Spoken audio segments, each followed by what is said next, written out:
Greetings, my name is Mindset Rhymes, and today I just have a little sort of philosophical question. This is a question that I've always had running through my mind, especially when I would, because I'm a writer every now and then. I do write things. I just haven't done anything for the channel.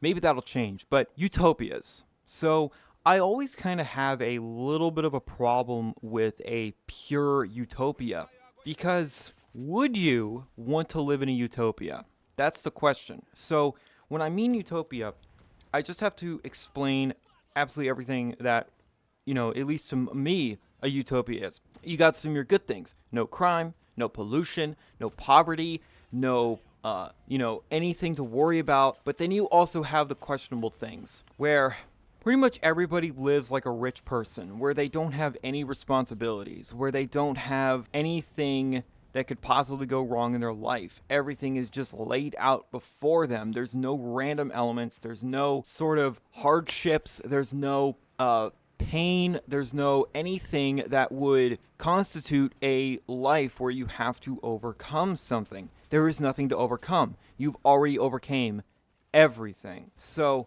how many people would actually want to live in that kind of world? Where again, there is absolutely nothing that can go wrong. Nothing that can go wrong. Would life even be worth living? Would it? In my personal opinion, the meaning of life is to overcome its shortcomings, to overcome what you can't really overcome. Just make the best of a bad situation. So, if everything is already perfect, does life have meaning? My personal opinion, no. Perfection is an impossibility that we should never try to actually achieve. We should strive for, but never achieve, because actual perfect perfection, it's not possible. Now, let's talk about a hypothetical utopia that is still a utopia, but there is still some reason to live. So, we'll go over it again.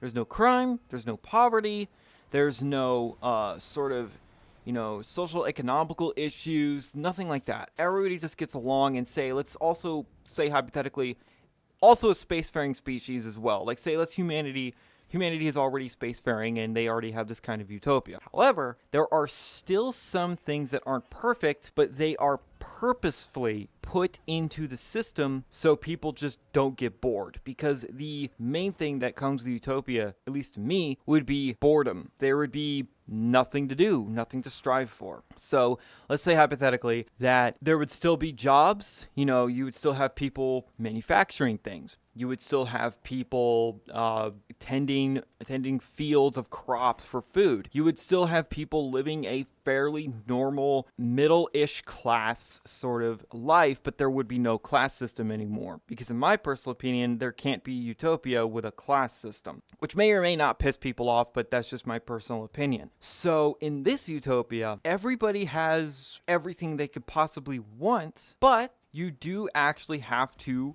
go for it. So you can live your life perfectly. Like you don't have super hard responsibilities. If you're a farmer, obviously you have to tend with your crops or the livestock, if there even is livestock. In my personal opinion, there wouldn't be livestock anymore. Everything would be lab grown. The lab grown meat and meat substitutes and maybe even insects as a substitute for farming cattle and pigs and everything else. Because I'm not a fan of the meat industry. But regardless, you still have things to do, right? Like, you're not just pretty much unhuman. Because if you have literally nothing to do, then you just get bored and there'd be nothing. Now, I can also see some people saying, well, if you have a perfect utopia, then it's going to turn into a dystopia quickly because the boredom would just hit a sort of a wall and everything would just collapse. And there'd be riots and everything else and just horrible things would happen. Possibly. But I'm going through this with, humanity sorts out all of its issues and everybody just gets along and it doesn't matter. So it would be a perfect utopia. Yeah, that's not a life worth living. However, the second type of utopia, a near utopia, as I would like to call it. I don't think I'm just randomly coining a term. A near utopia would be a utopia, but people still have jobs and live their life fairly normally.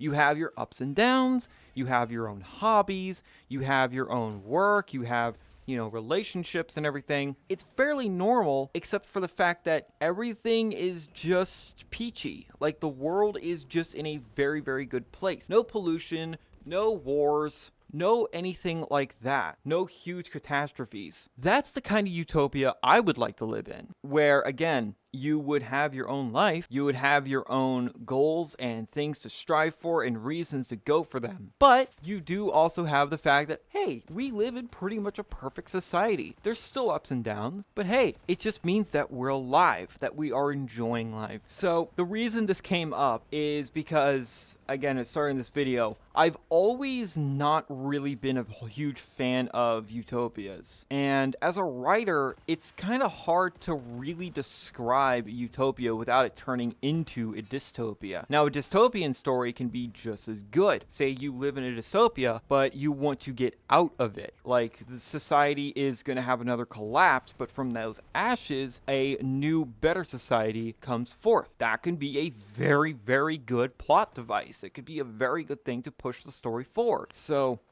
that's kind of neat. But yeah, a perfect utopia, it's only a thing that could work in fiction. In actuality, it wouldn't happen. Just straight up, it wouldn't happen. Maybe there are alien races out there, because I'm a firm believer in aliens, that they do effectively have a utopia, at least on their home planet. But I can imagine on colony worlds, it's a little more chaotic. I guess it would just come with the territory, right? So that's basically just my philosophical writer nerd talk for the day. But yeah, I really just wanted to talk about this. And will I do some my own written stories on this channel? Eventually. I have writer's block, and I have a whole lot of scattered ideas in my cranium, and I'm not really sure which one I want to go for. Do I write about a dystopia, or do I write about a utopia turning into a dystopia? I have no idea. But yeah, so I hope you enjoyed this philosophical question, and let me know in the comments, do you agree with me? And would you want to live in a perfect utopia, or would you rather live... Here's a question. Would you rather live in a perfect utopia, or would you rather live in a dystopia? That's a good question. Thank you guys so much for watching, and remember, in Trilby, we trust.